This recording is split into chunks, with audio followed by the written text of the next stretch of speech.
Muy buenos días, gente, ¿cómo va? Buen sábado. Vamos a dejar para el final ciertos elementos de juicio que nos parecen muy necesarios sobre el enorme episodio de este jueves. Y como si se tratara de dividir en dos partes estas opiniones, veamos en lo que sería el bloque 1, novedades o no, en torno del tema poco menos que excluyente para las grandes mayorías que la inflación, incluso en horas en las que la noticia vuelve a pasar por el Fondo Monetario, en tanto aprobó el acuerdo con Argentina para renegociar la deuda que dejó Macri, pero con algunas puntualizaciones, si se quiere, sorpresivas, como la de que, lo dice el fondo, hay riesgos excepcionalmente altos y habrá que recalibrar. Bueno, después veremos qué lectura darle a eso. Si es por la inflación, como ustedes saben, como todos sabemos, o como uno cree que todos saben, el gobierno anunció una guerra contra la inflación, de la que continúa sin haber noticias, o casi, si es por medidas concretas que auguren buenos resultados. O si es por medidas concretas y punto. Sin embargo, esta vez sería injusto decir que las autoridades volvieron a manejarse con evasivas, al menos en lo descriptivo. Esta vez, los nombres, o muchos de los nombres, han sido dichos, han sido expuestos con todas las letras. Antes de, o gracias a, la guerra esa que el presidente vociferó para acabar convocando a un enésimo diálogo ni siquiera empezado formalmente, hubo aumentos de precios de hasta 30% en productos alimenticios esenciales. Un colega que viene destacándose y mucho, para nuestro gusto, en el área de la economía, por sus datos, sus análisis, Leandro Renú, marcó el domingo pasado en página algunos de los casos de listas con subas preventivas muy fuertes, siendo que en febrero ya habían mandado esas mismas empresas listados con aumentos también impactantes: farináceos y aceites, lácteos, arroz, gaseosas. Y esa nómina fue ratificada, ampliada por el secretario de Comercio, Roberto Feletti, cuando, en su conferencia de prensa de esta semana, mostró detalles de cómo y a través de quiénes se dieron las remarcaciones preventivas. Tratemos de relativizar la pregunta básica en torno de qué otra cosa cabía esperar si el presidente anticipa cuándo habría de producirse la invasión no producida. No hay antecedentes, uno por lo menos no los registra, de que un funcionario detalle con nombres propios, insistamos, el top 10 de los ataques especulativos infundados, intolerables, dijo Feletti, a la par de admitir que el problema es el control, pero también el margen que cargan los comercios, el autoempleo, la informalidad, etc. Feletti mencionó a los 10 proveedores con mayor grado de incumplimiento y de aumento respecto de precios cuidados y de los compromisos que estaban adquiridos. Nombró a Bodegas Chandon con el 100% de incumplimiento y 12,1% de aumento de precios, CCU Argentina, Compañía de Cervecerías Unidas, 100% de incumplimiento y 12,2% de aumento, Coca-Cola, 81,3% de incumplimiento y 10,9% de subas en los precios. Granix, productos para el desayuno, bueno, que es de la Iglesia Adventista del Séptimo Día. 80% de incumplimiento y 11,3% de aumento promedio. Los 5 hispanos, 80 y 17. Prodea, aguas, 73,9% de incumplimiento y 12,4% de subas. Quilmes, 72,7 y 18,2. Reckitt Benckiser, 69 y 8,7.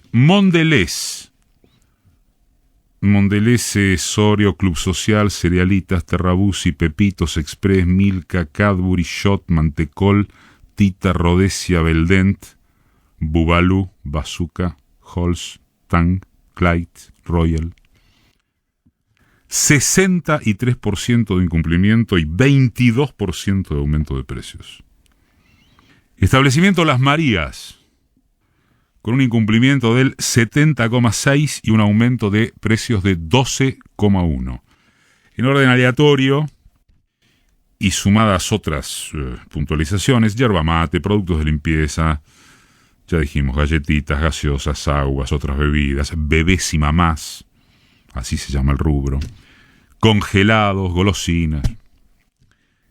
Increíblemente, o todo lo contrario, el grueso de los propios medios afines al gobierno ignoró o relativizó este listado y las maniobras enunciadas. O peor todavía, el propio gobierno no se muestra convencido de exponer masivamente aquello de lo que eso sería víctima, porque, claro, no hay un liderazgo que tome el mando del convencimiento. Sin ir más lejos, el ministro de Agricultura dice que el campo es la gallina de los huevos de oro y el secretario de Comercio advierte que el oro se lo quedan en el gallinero. Ni liderazgo en los que gobiernan, ni en quienes se amparan en que la lapicera la tienen los otros, los de adentro, los nuestros, para solaz y esparcimiento de una oposición bruta y brutal a la que está alcanzándole con el indignómetro. Hay una paradoja que socialmente no es nada difícil de comprender, porque mientras sigan subiendo los precios de absolutamente todo, con la yapa de la guerra en Ucrania, la sensibilidad, la reacción popular son de cajón. Lo injustificable es la interna del gobierno, atada a un lado por el consignismo contra el arreglo ya inerte con el fondo, ya a recalibrar, y al otro por las indecisiones permanentes. La economía vuela en recuperación, no solo como rebote del gato muerto tras la pandemia. El índice de desempleo es el más bajo desde 2013. Empleo formal privado. No entremos a analizar calidad de empleo. La pobreza, obvio, galopante, pero se reconoce desde los movimientos sociales que la atmósfera muy espesa, sobre todo del conurbano, no es de estallido. Se admite desde la oposición que todos los índices de actividad son para arriba. Aterriza cualquier alienígena y preguntaría por cuánto va a ganar el gobierno las elecciones. Y hay o habría dificultades inmensas para explicarle que podría perderlas por goleada. En este marco, bloque 2, necesariamente cerremos con el acto impresionante por el 24 de marzo. El adjetivo debe quedar por encima de toda otra consideración, ¿nos parece? En demasía hubo, que los análisis y las declaraciones especulativas se impusieron mediáticamente a la emoción genuina, a la movilización conmovedora, al hecho de que esas multitudes, vengan de donde vengan, son la reserva insuficiente pero indispensable para que las fuerzas de derecha no se sientan en anchas completas.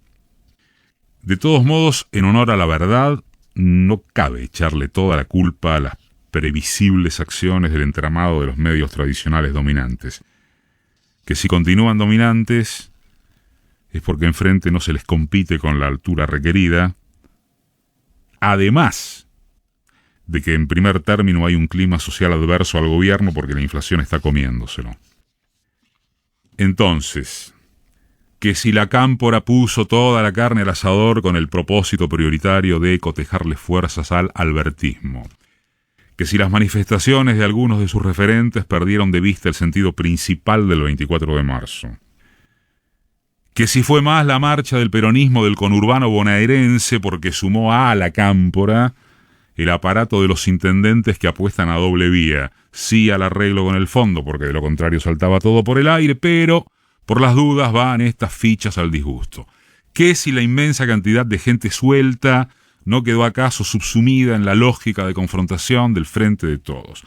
Pero, ¿qué carajos pasa como para qué, en lugar o antes de sentir el orgullo argentino interminable por un recordatorio activo único en el mundo, se ande a codazos y patadas discutiendo propiedades sobre el pasado, inmovilizándose en el presente sin el trazado de algún modelo que sepa disputar la producción y los precios de bienes y servicios, e inmóvil también para construir unas expectativas de futuro, una aunque fuere, que sea realizable para distribuir mejor la riqueza. Como alguna otra vez, no me acuerdo cuál, acéptennos reproducir textualmente lo que posteamos en nuestra página, porque no tenemos nada superador para decir, o no se nos ocurre. Y en esos casos la búsqueda de originalidad o innovación carece de sentido. Hace 46 años que en dimensión histórica puede tomarse tranquilamente como un lapso insignificante, se iniciaba el más siniestro de los horrores argentinos. Quizás ya se dijo lo necesario y, si hubiera alguna duda, siempre basta con recurrir a Walsh en su carta abierta a la Junta. Si hay un todo sobre el golpe, está en la carta de Walsh. García Márquez fue quien más se acercó a describir la monumentalidad de ese texto al definirlo como la obra cumbre del periodismo universal.